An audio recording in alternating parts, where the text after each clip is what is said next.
हाल ही में इंस्टाग्राम पे किसी पाकिस्तानी एक्ट्रेस को मैंने कहते हुए ये सुना and it got me thinking, कुछ भी हो जाए ना दोस्त तो कुछ नहीं होता। डर के इस बाजार में व्यापारी बहुत है। क्या हो जाएगा, हाय हाय लोग क्या कहेंगे, कैसे मैनेज करेंगे, ऐसे इश्तिहार दिखा दिखा कर डर की यहाँ खरीदारी बहुत है। अगर ठीक से हमारे मन में, आपके और हमारे मन में ये डर फिट किया न जाए, अगर ठीक से हमारे मन में ये डर बिठाया न जाए, तो हमें ये ढेर सारी चीजें बेचेंगे कैसे। फेयर एंड अगली की क्रीम से लेकर वेट लॉस की ग्रीन टी तक, और 30 इयर्स के होम लोन से लेकर डर के आगे जीत है वाले कोल्ड ड्रिंक तक, सोचिएगा जरा। अगर ठीक से हमारे मन में ये डर बिठाया न जाए, तो हमें ये ढेर सारी चीजें बेचेंगे कैसे। अगर अपने आप से खुश और रैट रेस से परे अगर कोई समाज बन भी गया, तो उस समाज को ये व्यापारी अपनी उंगलियों पे नचाएंगे कैसे। मुझे आज भी याद है, 19-20 साल पहले की बात है, जब मैं खुद 19-20 साल की हुआ करती थी। आई नो मेरी त्वचा से मेरी उम्र का पता नहीं चलता, मैं वही वाला साबुन लगाती हूँ। उस रोज मेरे बाबा ने मुझे जिंदगी का सबसे खूबसूरत तोहफा दिया। वो इंजीनियर बनाना चाहते थे मुझे। मैंने कहा बाबा, पर मैं लोगों के मन में, जिंदगी भर लोगों के मन में जो डर है वो निकालना चाहती हूँ।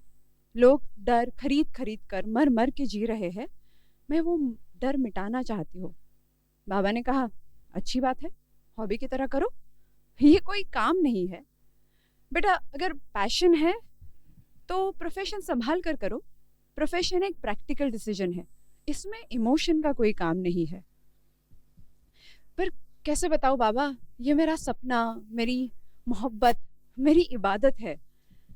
नहीं बेटा, ये तुम्हारी जवानी का जोश, या फिर कोई नया फैड, या फिर मेरे खिलाफ तुम्हारी बगावत है। लोग बात करते हैं मुझसे, मैं उनकी बातें समझ पाती हूँ। ये जो गहराई से उनकी मुश्किलें बताते हैं ना, उसमें कोई तो बात खास है। थोड़ा वक्त लगेगा बाबा, भरोसा करो, मैं करियर कर लूंगी, मुझे अपने आप पे पूरा विश्वास है।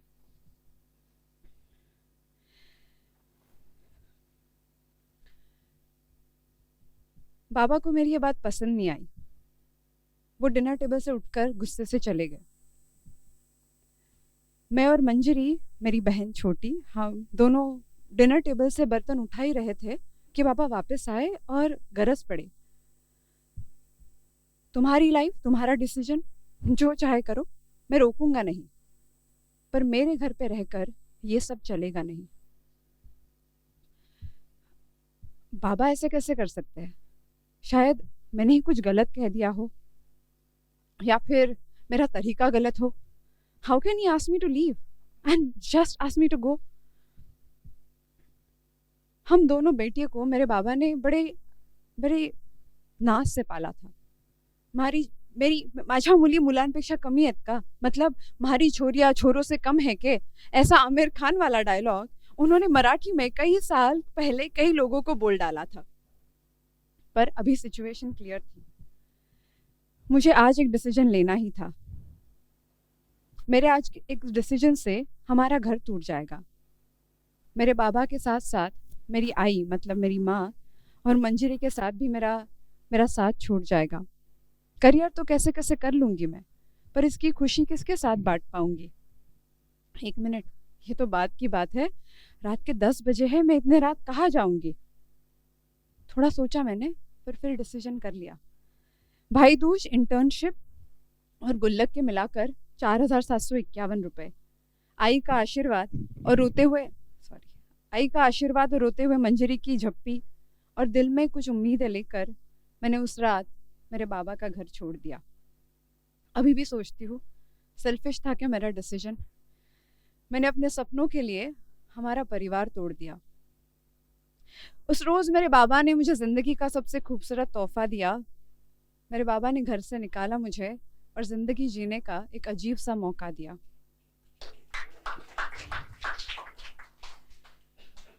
क्या हो जाएगा, हाय हाय लोग क्या कहेंगे, कैसे मैनेज करोगी। घर से निकलते ही डर के व्यापारियों ने मुझे घेर लिया। जिनको अपना समझा था, ऐसे दोस्तों ने, ऐसे रिश्तेदारों ने मुझे इग्नोर किया और मुझसे रिश्ता ही तोड़ दिया। सच कहूँ कॉलेज की फ़ीस, खाने का खर्चा, रेंट के पैसे, ज़िंदगी ने ज़ोर का झटका बड़े ज़ोर से ही दिया था। सर्वाइवल की इस लंबी लिस्ट के आगे मेरी मोहब्बत, मेरी इबादत वाले करियर के सपनों को तोड़ सा दिया था। बस 3 चीज़ें काम आई। कंटेंट क्रिएटर हूँ, 3 चीज़ें बताना तो बनता है। पहली ये कि गलती से मेरा अंदाज़ा सही निकला। कई साल पहले, तब पता नहीं था, कई साल बाद पता चला कि मैं डिस्लेक्सिक हूँ। डिस्लेक्सिया मतलब वही तारे ज़मीं पर वाली, दरअसल सफारी वाली प्रॉब्लम। मैं ग्रामेटिकली सही लिखना, बोलना, पढ़ना किसी भी भाषा में नहीं कर सकती। OTP code, bank details, flight details, यहाँ तक कि एक छोटा सा भी फॉर्म मैं बिना गलती के भरने की उम्मीद भी नहीं कर सकती। थैंक गॉड, डिस्लेक्सिया वाली इस डिसेबिलिटी ने मुझे एक अलग ही सुपर पावर दी है।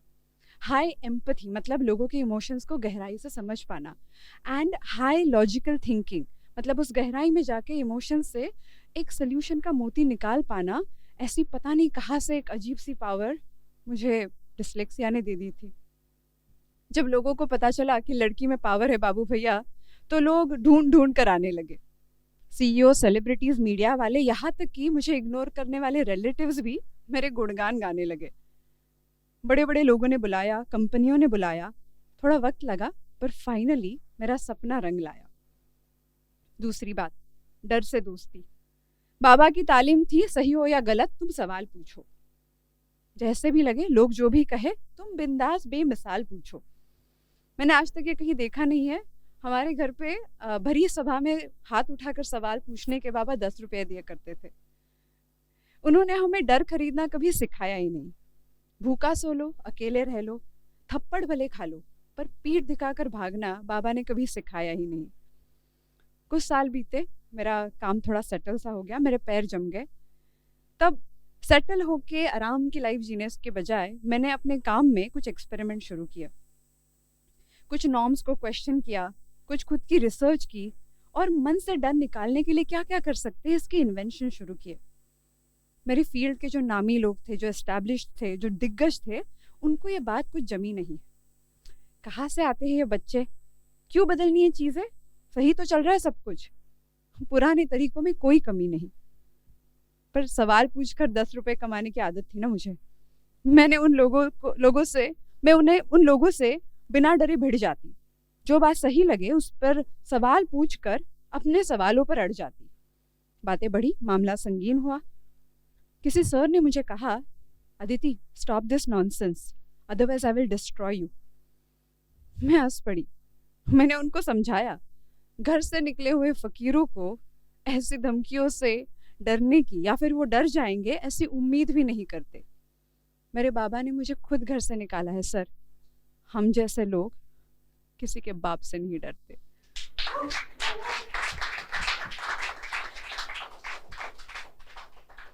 वो पीछे हट गए। एक्चुअली उस बहाने मेरा नाम हो गया और मेरा काम आगे और बढ़ गया। और यहाँ पे आती है मेरी तीसरी बात, जो मैंने कही थी आपसे पहले, कुछ भी हो जाए ना दोस्त, तो कुछ नहीं होता। जब भी मैं ये बात कहती हूँ ना, लोगों को लगता है कि मैं किसी फेलियर की बात कर रही हूँ, ब्रेकडाउन की बात कर रही हूँ, पर एक्चुअली कहा जाए तो मैं उसकी बात मेरी ऑपोजिट है जो मैं कहना चाहती हूँ। बड़े सारे लोग दोस्त बने मेरे, बड़े सारे लोगों ने दुनिया भर से मुझे पढ़ाया, अवार्ड्स मिले। काम करते करते अराउंड 4 to 5 लाख लोगों के साथ हम लोगों ने काम कर लिया, मेरी टीम के साथ। 20 साल बहुत लंबा वक्त होता है एक्चुअली, इस कोई बड़ी बात नहीं है। पर करते करते एक पॉइंट आया जब मुझे रियलाइज़ हुआ कि एक्चुअली सब कुछ तो हो रहा है, पर 9 साल बाबा ने बात नहीं की मुझसे। मैंने बड़ी कोशिशें की। हर बार जब ऑफिस नया ओपन करती तो बाबा को इनवाइट करती। बाबा आते, फॉर्मेलिटी के लिए लोगों से बात करते और मुझसे बिना बात करे चले जाते। बड़े दोस्त बने मेरे, दुनिया भर के टीचर्स ने मुझे पढ़ाया, बड़े सारे लोगों ने तारीफ़ें की, अवार्ड्स मिले। खूब मेहनत करके मैंने बिजनेस को बढ़ाया। पर बाबा ने 9 साल बात नहीं की मुझसे। कई कोशिशें की पर बाबा नहीं माने। बाबा, आपको रूमी पढ़ना चाहिए। वो कहता है, सही और गलत के परे एक मैदान है, उस मैदान में बैठकर मैं आपसे बात करना चाहती हूँ। मुझे सच्ची लगता है, कौन सही कौन गलत, इस तकरार में हम दोनों की ज़िंदगी के 9 साल बर्बाद हुए। जिन बाबा को मुझ पे नाज था, वो मेरे बाबा 9 साल के लिए मुझे भूल गए। काश ऐसा होता, जिस दिन मैं घर छोड़ के जा रही थी उस दिन हम बात कर पाते। मैं मैं उनकी बात समझ पाती, मैं उनकी बात सुन पाती और वो मुझे समझ पाते। 10 साल पहले बाबा गुजर गए। जाने से पहले 6 महीने बाबा ने फिर से मुझसे बात की। हम दोनों खूब रोए। रूमी के मैदान पर बैठकर ढेर सारी बातें हुई। न जाने कब रातें गुजरी, न जाने कब दिन गुजरे, न जाने कब रातें हुई। वक्त कम था उनके पास। आंसू, मुस्कुराहटें, आंखों में बसा प्यार, ऐसी छोटी छोटी चीज़ें, प्रिविलेज मतलब सौगातें हुई। हॉस्पिटल बेड से उठते हुए बाबा ने मुझसे कहा, बड़ी मुश्किल से वो उठ रहे थे, उन्होंने मुझसे गले लगाया और मुझसे कहा, बेटा I am proud of you, अच्छा हुआ तुम चली गई। अगर मेरी बात मानती तो आज ये सब नहीं होता। मैंने कहा, बाबा आपके बिना ये सब करके मज़ा नहीं आया, क्योंकि अपनों के बिना ना कुछ भी हो जाए तो कुछ नहीं होता।